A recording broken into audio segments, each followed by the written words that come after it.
As many of the kids who were born in the late 90s and early 2000s, we were brought up on the tail end of some of the most amazing childhood classics. There was Zaboomafoo, Kim Possible, The Backyardigans. Hold on, there was another one I'm thinking. No.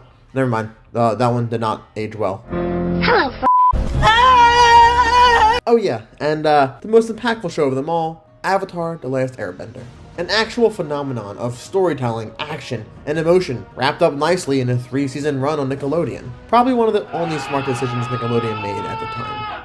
But I'm not here to relive the glory days of my childhood, or pretend I'm a waterbender in the shower. When you put your pinky out like this, you can control where the water goes, and you feel like a really badass waterbender.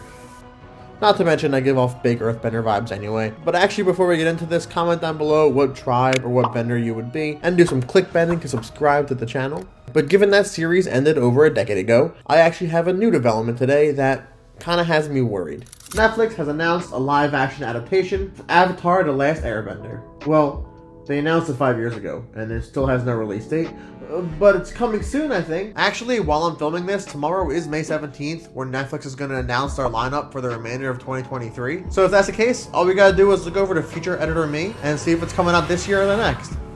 Yeah, no, Netflix canceled. They didn't go to the event because they were afraid the writers were going to strike, which they have the right to because that's the content they created. But regardless, they also laid off 150 workers today, so not looking good. Thanks, me. I will subscribe. Oh, he didn't say that? Oh, okay. You should do it anyway. But regardless of the release date, I can't say I have the highest hopes because I've been burned before by a live-action adaptation. My name is Ang. You sure about that? And I'm the Avatar. You sure about that? And not only because this movie felt like a freshman film major's first short film using Wikipedia as our main source, but because I actually auditioned for this movie, and I didn't get picked. And yeah, that's serious, because 9-year-old little me loved the show, and totally thought I'd get pulled aside to audition and be given the lead role because I totally fit the part. They ask you how you are, you just have to say that you're fine when you're not really fine. However, in retrospect, I guess it's better I don't have that dark stain on my record. Contrary to this, the live action that Netflix is making has had the original creators work on it, has an authentic, ethnically correct casting, and has a large team of really talented people working on it. So why do I think it's still gonna suck?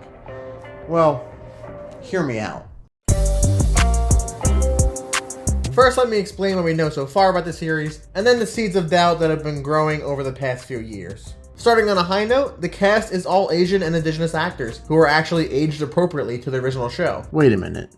Dr. Han? I am a surgeon! I am a... And a big aspect the creators had while creating this new live-action series is to really stop the whitewashing in Hollywood. So perfect. Great. Having an actual 12-year-old play Aang, teenagers play teenagers, and Mr. Kim playing Uncle Iroh, I see nothing wrong here. If I were to nitpick, I'd be a little afraid they're gonna fall into that Stranger Things territory of filming with kids, where they grow up so fast that from one season to the next, they go from who wants to play D&D to who wants to be. So if they want to stick to the original timeline, they're gonna have to film the remaining 2 seasons pretty quickly before Aang starts vape bending in the high school bathroom between class. I guess that's only if Netflix doesn't cancel them first. Moving on, this show is being marketed as a drama and is said to have a lot more adult themes than anything in the cartoon, which could be really interesting, seeing the literal genocide and the war-torn world that they lived in and alluded to in the cartoon but usually overlooked, especially as a majority of the fans of the series are adults themselves now. And I love when filmmakers can adapt to their audience. Part of me can't wait to see these changes to the theme and the story they created, like we've seen in The Last of Us. Expanding the lore, relationships, and story beats is totally possible, and in this case, encouraged. The issue arises with the other part of me, where in this world with so much trauma around them, they were still allowed to have fun, make us laugh, and drop dope bangers like Secret Tunnel. So this new label of dramatic makes me wonder if they're gonna reduce Aang's fun-loving, goofy demeanor to a serious, boring one like we got in the previous live action that no one enjoyed. All I know for sure is that if the core story and meaning of Team Avatar's journey is given the time and respect it deserves, the show will be a success. Unfortunately, no matter how optimistic I may be, the truth of the matter is that in 2020, Mike DiMartino and Brian Canizzo, the original creators of the series, stepped away from the project due to creative differences with Netflix. Creative differences. With the creators of the Avatar universe, thankfully, they are now the heads of the new Avatar Studios that is working on expanding their own universe of spin-off movies and shows for the original series, so I'm excited to see that. But with them leaving, all we can do is speculate, and we have to assume the worst, because the 2 people that spent the past 2 decades of their life expanding and working on this story and universe walked away. And yes, the remaining showrunners and producers are said to be massive fans and have some impressive works in their past, but I don't think any true Avatar fan is going to be as naive as last time.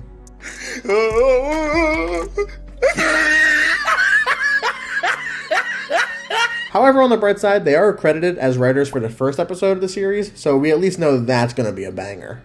And finally, I want to settle a debate I've been seeing among the fandom over the direction of the story. Now, this doesn't have to do with specific additions or subtractions, like referencing the lion turtle and energy bending before we get to the finale, and maybe giving Katara a little bit more character depth than her mom, but rather 2 major changes that will affect the story and the flow of the entire series. The first one is how they're going to portray the story. Are they going to have kind of like a road trip style thing where we have self-contained episodic storylines that happen in one location, and the next episode is on to the next location where you learn the next step in the story, and it kind of has an overall flow? Or are they going to go for a more direct storyline where they have one goal to focus on and don't jump around different locations every episode like it did in the original? Now, personally, I hope to go with the former, because traveling and meeting new people and problems every episode is a necessary Avatar trope. And I understand with Netflix, they don't want to have like a shot-for-shot short episodes that they had from the original, but a huge part of me feels like that is so integral to the Avatar storyline, they need to figure out how to do that appropriately. And lastly, it recently came out that the previous Avatars, especially Avatar Kyoshi, is going to have a larger impact on Aang and his decisions, which right away is something new, as in season 1 of the cartoon, he's only influenced and advised by Avatar Roku, the most previous Avatar in the cycle, and doesn't interact with Kyoshi until like the finale. But because of this, people think it's going to alter the integral character of Aang, leading to massive story changes, but that just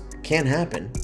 It might, and that would ruin the show, but the arcs and decisions made by our characters are already so powerful. If they want to change the whole purpose and outcome of Avatar, they're going to find similar response to all the other live action remakes we've gotten this year. But lastly, something really important to me is how they're going to show the world. With such an established, colorful, cinematic, and physics-defying world, how they're going to bring about the same charm and charisma without animation. I swear, if I get another blank color scheme, loosely defined limitations, and no respect on Sokka's boomerang, I will go on my own strike against Netflix. So many people that say these live actions bring the world to life forget that to fans like us who grew up with the series, they were always alive.